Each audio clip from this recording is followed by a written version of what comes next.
ওকে সুপ্রিয় শিক্ষার্থীরা, তো এরপর আমরা যে প্রশ্নটা পড়বো প্রশ্নটা একটু দেখি। বলছে কি, যদি আর একটি অশূন্য মূলদ সংখ্যা হয়, যদি আর একটি অশূন্য মূলদ সংখ্যা হয় এবং এক্স একটি অমূলদ সংখ্যা হয়, তবে দেখাও যে আর প্লাস এক্স এবং আর এক্স অমূলদ সংখ্যা।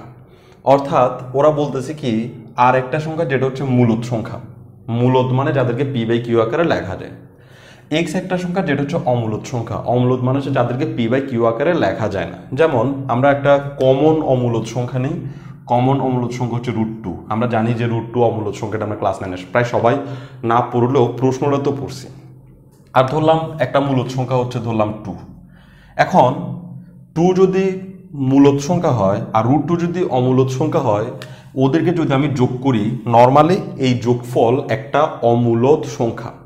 মূলদ সংখ্যার সাথে যদি অমূলদ সংখ্যা যোগ করি, টোটাল আনসারটা অমূলদ হয়ে যায়। আবার এই 2 সাথে আমি যদি √2 গুণ করি, তাহলে যে আনসারটা পাওয়া যায় সেটাও একটা অমূলদ সংখ্যা। তো ওরা বললো কি, এই আর হচ্ছে একটা মূলদ সংখ্যা, তাহলে এটার নাম আমি দিলাম আর। আর এক্স হচ্ছে একটা অমূলদ সংখ্যা, এটার নাম দিলাম এক্স। তাহলে আর প্লাস এক্স একটা অমূলদ সংখ্যা, আবার আর এক্স গুণ করলেও একটা অমূলদ সংখ্যা হবে। একদম কমন ব্যাপার যে এটাই এমনই হয়, কিন্তু আমাকে তো প্রুফ করতে হবে।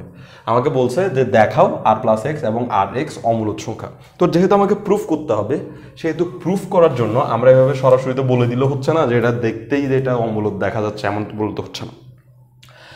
তো আমরা ম্যাথমেটিক্সের যেভাবে প্রমাণ করি তার দুইটা পদ্ধতি আছে। একটা হচ্ছে ট্রেডিশনাল পদ্ধতি, যেটা আমরা সবাই জানি। আরেকটা হচ্ছে এমন একটা পদ্ধতি যেটা আমরা অনেকেই জানি হয়তোবা, কিন্তু বেশিরভাগই জানি না। সেটাকে বলা হয়, ইংরেজিতে সেটাকে বলা হয় contradiction method. Contradiction method, contradiction method ব্যাপারটা আসলে কি? কন্ট্রাডিকশন মেথড মানে হচ্ছে, আমাকে যেটা প্রমাণ করতে বলছে, প্রথমে আমি সেটাকে মিথ্যা বলে ধারণা করব। আর সেটাকে মিথ্যা বলে ধারণা করে যখন আমি প্রমাণের দিকে গিয়ে যাব, তখন দেখব যে এমন সব উল্টাপাল্টা লাইন আসবে যা কিনা কখনোই সম্ভব নয়। তখন আমি বলবো যে ও সরি, প্রথমে আমি শুরুতে ভুল ধরছিলাম, ওইটা আসলে ওইটা হবে না, ওইটা উল্টাটা হবে, অর্থাৎ প্রমাণিত হয়ে যাবে। যেমন আমি একটা কন্ট্রাডিকশন মেথড এটাতে যেহেতু করবো, এটাতে একটু উদাহরণ দিই। এখানে আর প্লাস এক্সকে আমাকে অমূলদ সংখ্যা এটা দেখাইতে বলছে, তাই তো? তো কন্ট্রাডিকশনের মেথডের সিস্টেম হচ্ছে, আর প্লাস এক্সকে প্রথমে অমূলদ সংখ্যা মনে না করে আমি মনে করব যে আর প্লাস এক্স হচ্ছে একটা মূলদ সংখ্যা, মূলদ। আমি প্রমাণ করতে বলছে আর প্লাস এক্স অমূলদ সংখ্যা, কিন্তু কন্ট্রাডিকশনের মেথড হচ্ছে প্রথমেই উল্টাটা ধরে নিব যে আর প্লাস এক্স হচ্ছে মূলদ সংখ্যা।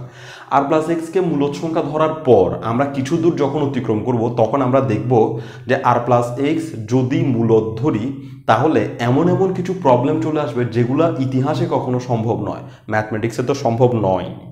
ওকে, তখন আমরা বলবো যে সরি ভাই, আসলে এইসব অসম্ভব লাইনগুলো এই জন্যই আসতেছে কারণ আমি প্রথম লাইনটাতে ভুল ধরছিলাম, অর্থাৎ আর প্লাস এক্সকে মূলদ ধরে ফেলছিলাম। তো একটু মাফ টাফ চাইবো, সরিটারি বলবো যে আসলে আর প্লাস এক্স অমূলদ হওয়া উচিত ছিল, এই জন্য মূলদ ধরার কারণে এইসব ফালতু লাইন আসছে, অমূলদ হলে এসব ফালতু লাইন আসতো না। তো আমরা আমাদের কন্ট্রাডিকশন মেথডের সাহায্যে এটাকে প্রমাণ করব আসলে।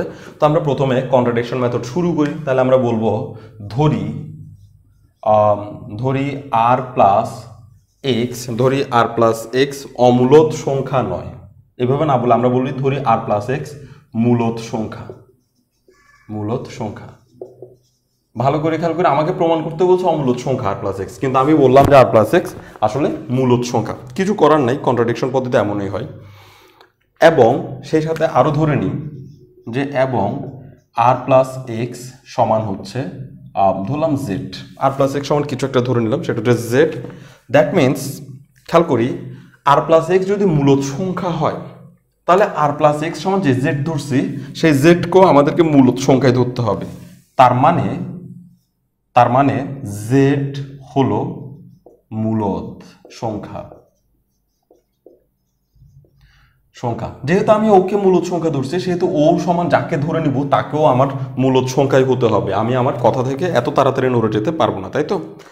তাইলে এখন এখানে যে দেখলাম আর প্লাস এক্স সমান জেড, এটা থেকে আমরা চাইলে এভাবে লিখতে পারি যে আর প্লাস এক্স সমান জেড, এটাকে আমরা এভাবে লিখতে পারি যে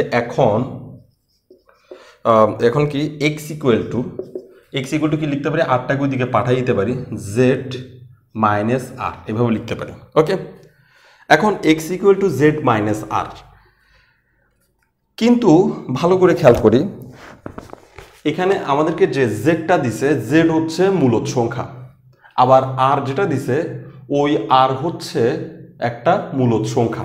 ক্লিয়ার? তাইলে জেড একটা মূলদ সংখ্যা যেটা আমরা এখানে ধরে নিছি, ধরার কারণে আমাদের সিস্টেমের কারণে পাইছি, আর আর হচ্ছে একটা মূলদ সংখ্যা যেটা প্রশ্নেই দেওয়া ছিল। ওকে, তো প্রশ্নে দেওয়া ছিল, এটারকে আমরা চাইলে এভাবে ব্যাখ্যা এভাবে লিখে রাখতে পারি যে দেওয়া আছে, মানে শুরুতে এভাবে করতে পারতাম, দেওয়া আছে আর একটি মূলদ সংখ্যা, এক্স একটি অমূলদ সংখ্যা, এভাবে বলে রাখতে পারতাম। এভাবে বলে রাখাটা আসলে সুন্দর হইতো। তাহলে আমরা প্রথমে লিখবো দেওয়া আছে আর একটি মূলদ সংখ্যা, এক্স একটি অমূলদ সংখ্যা। ওকে, এগুলো দেওয়া আছে। তারপর আমরা ধরবো যে আর প্লাস এক্স হচ্ছে মূলদ সংখ্যা, যদিও আমাদের অমূলদ প্রমাণ করতে বলছে, এবং আর প্লাস এক্স সমান জেড। তো আর প্লাস এক্স যেহেতু মূলদ, সেহেতু আর প্লাস এক্স এর সমান যেটা ধরছি তাকেও মূলদ হওয়া উচিত। তার মানে জেড হলো একটা মূলদ সংখ্যা আমাদের বিবেচনায়। তো জেড মূলদ সংখ্যা হওয়ার পর আমরা এখান থেকে করলাম কি, এই আরকে পক্ষান্তর করে ফেললাম। আরকে যখন পক্ষান্তর করলাম তখন আমরা পেলাম X equal to Z minus R. এবার খেয়াল করি, এই জেড মূলদ সংখ্যা, এই আর এটাও একটা মূলদ সংখ্যা। তো যদি কোনো মূলদ সংখ্যা থেকে মূলদ সংখ্যাকে বাদ দেওয়া হয়, যদি কোনো মূলদ সংখ্যা থেকে মূলদ সংখ্যাকে বাদ দেওয়া হয়, মূলদ সংখ্যা থেকে মূলদ সংখ্যা বাদ দেওয়া হয়, তাহলে যে আনসারটা পাওয়া যাবে ওই আনসার একটা মূলদ সংখ্যা হবে। ভালো করে খেয়াল করি, যদি কোনো মূলদ থেকে মূলদকে বাদ দেওয়া হয় তাহলে আনসারটাও মূলদ হবে। তাহলে এখানে মিন করতেছি কি, জেড হচ্ছে একটা মূলদ সংখ্যা আর একটা মূলদ সংখ্যা, তাহলে মূলদ সংখ্যা থেকে মূলদ সংখ্যাকে বাদ দিলে এক্সও একটা মূলদ সংখ্যা। তো আমরা এটা একটু লিখে ফেলবো যে সুতরাং জেড মাইনাস, এভাবে আমরা বলবো নাকি আরেকটু কথা বললে, যেহেতু বলি একটু এটুকুর পর আমরা বলি যেহেতু, এখান থেকে লিখি যেহেতু জেড ও আর মূলদ সংখ্যা, মানে আমরা বললাম যে যেহেতু জেড ও আর মূলদ সংখ্যা, এটা তো বলাই আছে মূলদ সংখ্যা, সুতরাং জেড মাইনাস আর মূলদ হবে, কারণ মূলদ সংখ্যা বিয়োগফল বা যোগফল মূলদই হবে। ওকে, অর্থাৎ এইসব কথা থেকে আমরা বলতে পারতেছি, অর্থাৎ জেড আর আর এর যে বিয়োগফল সেটা আসলে কে, জেড থেকে আর বিয়োগ করলে আমরা কত পাচ্ছি, এক্স, অর্থাৎ এক্স মূলদ সংখ্যা, এক্স মূলদ সংখ্যা। তাহলে আমি এখান থেকে যে গবেষণাগুলো করলাম, এই গবেষণার ফলাফল শেষ পর্যন্ত আমরা পেলাম এক্স একটা মূলদ সংখ্যা।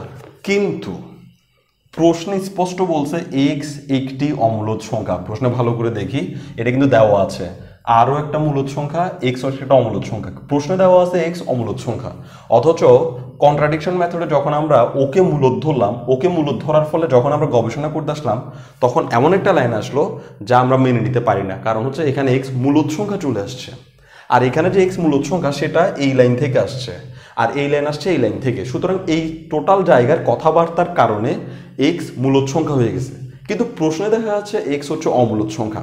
তাহলে এখন আমরা কি বলবো, এক্স কি আসলে মূলদ নাকি অমূলদ? তাহলে আমাদের ভুলটা কোথায়? এক্স মূলদ কিভাবে হয়ে গেল? ভুলটা আমাদের এই জায়গায়, এই যে এই প্রথম লাইনটাতে আমরা যে এখানে আর প্লাস এক্সকে মূলদ সংখ্যা ধরছি, এই আর প্লাস এক্সকে মূলদ সংখ্যা ধরার কারণেই এমন একটা জায়গায় আমাদেরকে এমন একটা ধরা খাওয়াই দিছে, সেটা হচ্ছে এক্স মূলদ হয়ে বসে আছে, কিন্তু প্রশ্নে স্পষ্ট বলছিল এক্স আসলে অমূলদ হবে। ওকে, তাইলে আমরা বলবো যে কিন্তু এটি প্রদত্ত শর্ত বিরোধী,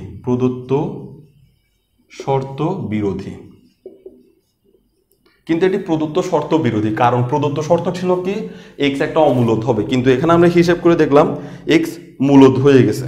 তাহলে বিরোধী কেন? কারণ প্রদত্ত শর্ত বিরোধী। কেন শর্ত বিরোধী সেটা বলতে হবে, কারণ এক্স অমূলদ সংখ্যা, কারণ প্রশ্ন শুরু হওয়ার আগেই এক্স অমূলদ ছিল। সুতরাং প্রশ্নের মাঝখানে এক্স কখনো মূলদ হয়ে যেতে পারে না, তাই আমরা বললাম এটা প্রদত্ত শর্ত বিরোধী। তাহলে আমরা বললাম অতএব আমরা কি লিখবো, অতএব আমরা বলবো যে সরি ভাই, আমাদের এই যে ধরি এত একটি মূলদ সংখ্যা লিখছি, এই ধরাটা আসলে সঠিক ছিল না। তাহলে আমরা বলবো অতএব আমাদের ধারণা সত্য নয়, অতএব আমাদের ধারণা সত্য নয়। তো আমাদের ধারণা কোনটা ছিল? আমাদের ধারণা ছিল এই লাইনটা, এই যে ধরছি এইটাই ছিল ধারণা যে এত একটা মূলদ সংখ্যা। তাহলে আমরা লিখব অর্থাৎ সত্য নয়, অর্থাৎ অর্থাৎ আর প্লাস এক্স মূলদ সংখ্যা নয়, অর্থাৎ আর প্লাস এক্স মূলদ সংখ্যা নয়, অর্থাৎ আর প্লাস এক্স মূলদ সংখ্যা নয়। আমি ধরে নিয়েছিলাম আর প্লাস এক্স মূলদ সংখ্যা হবে, কিন্তু গিয়ে দেখলাম একটা বিপদ উপস্থিত। সুতরাং আমি বললাম যে ভাই সরি ভাই, আসলে আমি যেটা ধরছি সেটা ঠিক ছিল না, আসলে আর প্লাস এক্স মূলদ সংখ্যা হবে না। তাহলে কি হবে? আর প্লাস এক্স অমূলদ সংখ্যা হবে। তাহলে আমরা বলবো সুতরাং আর প্লাস এক্স অমূলদ সংখ্যা, অমূলদ সংখ্যা। ওকে, ব্যাস প্রমাণ হয়ে গেছে। এই সিস্টেমটার নাম হচ্ছে কন্ট্রাডিকশন মেথড। অর্থাৎ যেটা হবে সেটাকে না চিন্তা করে উল্টাটা চিন্তা করব, তারপরে উল্টাটা চিন্তা করে মাঝখানে গিয়ে একটা বিপদে পড়বো, তারপরে এই বিপদে পড়ার কারণটা হবে এই প্রথম লাইনটাই, যেটাতে আমি ভুলটা ধরছিলাম। ওকে, ইচ্ছা করে ভুলটা ধরছিলাম। ওকে, এরপরে আমাদের হাতে আছে আর প্লাস মানে আর এক্স। এই আর এক্স অমূলদ সংখ্যা, এটা আমাকে প্রমাণ করতে হবে, তাই তো? তো এই আর এক্স অমূলদ সংখ্যাটা প্রমাণ করার জন্য আমরা একই রকম কথাগুলো বলবো, তারপরেও আমি এটা মুছে ফেলি, কারণ এগুলা থাকলে বুঝতে একটু কষ্ট হবে। তো আমরা নতুন করে শুরু করি। ওকে, তাহলে আর এক্স একটি অমূলদ সংখ্যা, সেটা আমাকে প্রমাণ করতে হবে। এবারে আমরা কন্ট্রাডিকশন মেথডে অ্যাপ্লাই করব। তাহলে আমরা বলবো আবার ধরি আর এক্স মূলদ সংখ্যা, আবার ধরলাম যে আর এক্স মূলদ সংখ্যা। তো আর এক্স মূলদ সংখ্যা এবং এই আর এক্স ইকুয়াল ধরলাম ওয়াই, যা ইচ্ছা তা ধরতে পারি, অন্য কিছু ধরলাম, আগের বার জেড ধরছিলাম, এবার অন্য কিছু ধরলাম, পিও ধরতে পারতাম। ধরলাম আর এক্স ইকুয়াল টু হচ্ছে ওয়াই। তাইলে আর এক্স যদি মূলদ সংখ্যা হয় তাহলে ওয়াইও মূলদ সংখ্যা হবে, ওয়াই। তাহলে আমরা এভাবে লিখতে পারি ওয়াই মূলদ সংখ্যা, ওয়াই মূলদ সংখ্যা। কেন? কারণ আর এক্স মূলদ, তো আর এক্স এর ইকুয়াল যেটা ধরবো সেও মূলদ হবে, নাহলে ইকুয়াল কেমন হবে? মূলদ সংখ্যা সমান অমূলদ সংখ্যা, সেটা তো লেখা যায় না, তাই না? তাহলে ওরা যেহেতু মূলদ, এত ইকুয়াল যেটা লিখছে সেটাও অবশ্যই মূলদ সংখ্যা। তো এখন আমরা করব কি, আর এক্স প্লাস ইকুয়াল ওয়াইকে একটু সাজাবো, আর এক্স ইকুয়াল ওয়াই। ওকে, তো এখান থেকে আমরা এক্স ইকুয়াল বের করে আনবো। এক্স ইকুয়াল কি পাচ্ছি? ওয়াই ডিভাইডেড বাই আর। তো একটু খেয়াল করি, এই ওয়াই হচ্ছে মূলদ সংখ্যা আর এই আর হচ্ছে মূলদ সংখ্যা। ভালো করে খেয়াল করব, ওয়াই হচ্ছে মূলদ সংখ্যা, আর হচ্ছে মূলদ সংখ্যা। মূলদ সংখ্যা দিয়ে মূলদ সংখ্যাকে ভাগ করলে মূলদ সংখ্যা পাওয়া যায়। ধরলাম 2 একটা মূলদ সংখ্যা, তাকে আরেকটা মূলদ সংখ্যা 3 দিয়ে ভাগ করতেছি, ভাগ যাচ্ছে না, তাও তো এটা একটা মূলদ সংখ্যা, কারণ এটাকে পি বাই কিউ আকারে আসছে, তাই না? তাইলে মূলদ সংখ্যাকে মূলদ সংখ্যা দিয়ে ভাগ করলে যা পাওয়া যায় তা হচ্ছে মূলদ সংখ্যা। তাহলে আমরা এখানে বলতে পারবো যে যেহেতু ওয়াই ও আর, এই ওয়াই আর আর এই দুজনই মূলদ সংখ্যা, ওয়াই আর আর মূলদ সংখ্যা,